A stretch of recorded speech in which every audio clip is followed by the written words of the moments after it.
All right, with us now is Congressman Jared Moskowitz, a Democrat from Florida. Congressman, thank you so much for being with us. You know, a few days ago, you told my colleague Abby Phillip you were leaning towards voting in favor of the bill. What's your final decision? Yeah, I'm going to be a yes on the bill this morning. The bill doesn't ban TikTok. The bill forces the sale of TikTok. By the way, we've seen these things happen before. Let's remember when the LA Clippers had to go to a forced sale by the NBA because of the issues that happened with their owner. The Clippers didn't go away, and TikTok's not going to go away either.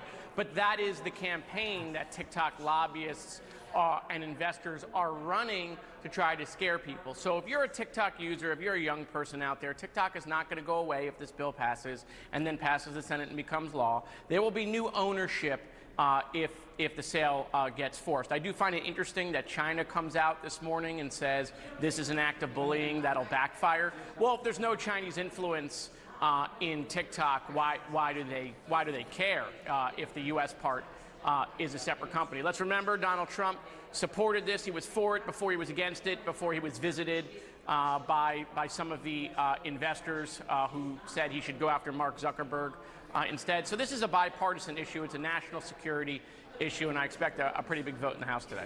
As for your Clippers, if they didn't get a new owner, they were still going to play games and be on TV. If this bill passes and no new owner comes in for TikTok, they will not be in app stores. They will be banned from app stores, correct?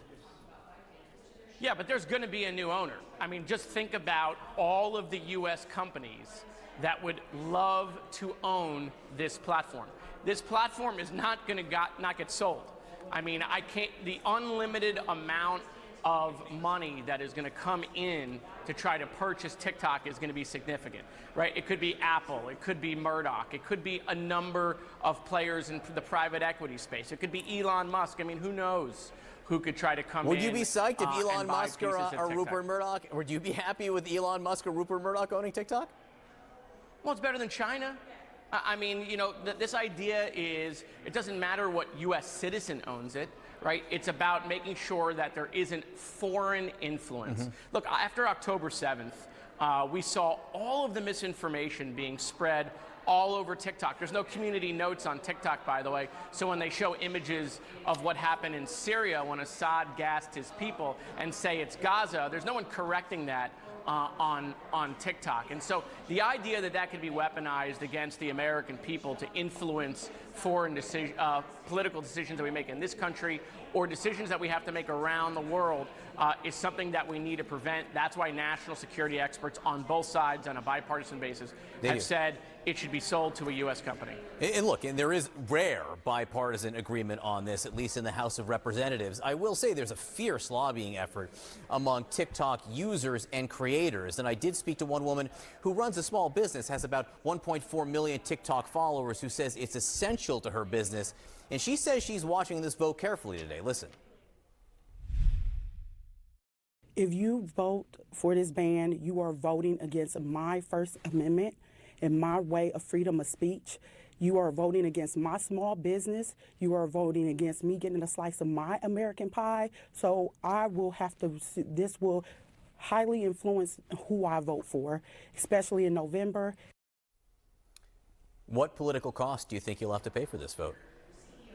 Well, unfortunately, that's part of the misinformation, right? Summer is going to be able to keep her business. No one's taking Summer's business away. She's going to continue to run her business, right? TikTok is not going away.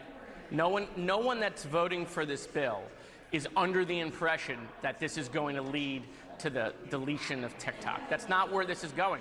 That's not even in the briefings that we've gotten anybody advocating that TikTok should disappear. By the way, the one person that wanted to ban TikTok was Donald Trump.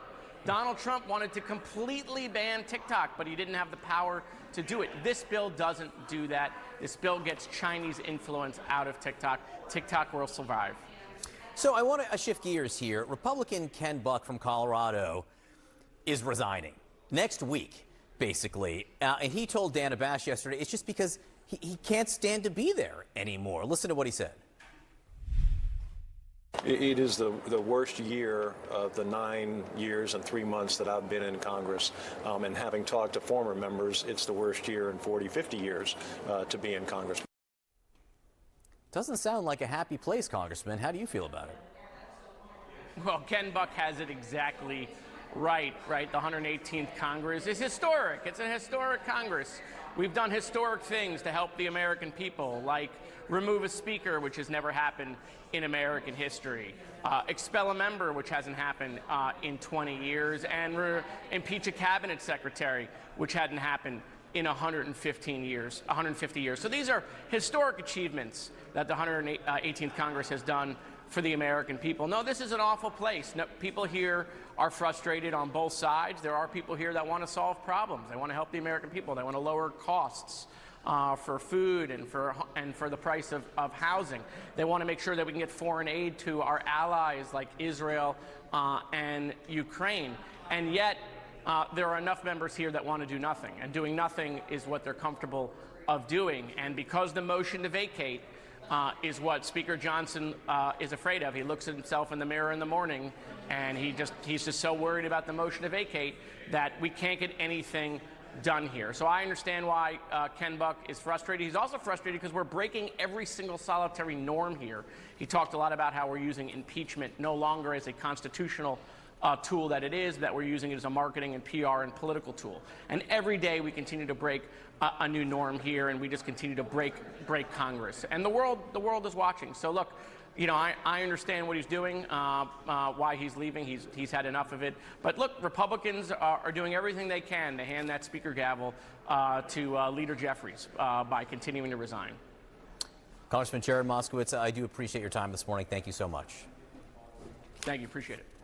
Kate? I mean, hearing the congressman say to you, John, a congressman saying this is an awful place. that was pretty stark. This is an awful place. Yeah. How do you really feel, Congressman Moskowitz? Exactly. No, Congressman Moskowitz, not one to mince words ever. It's great stuff.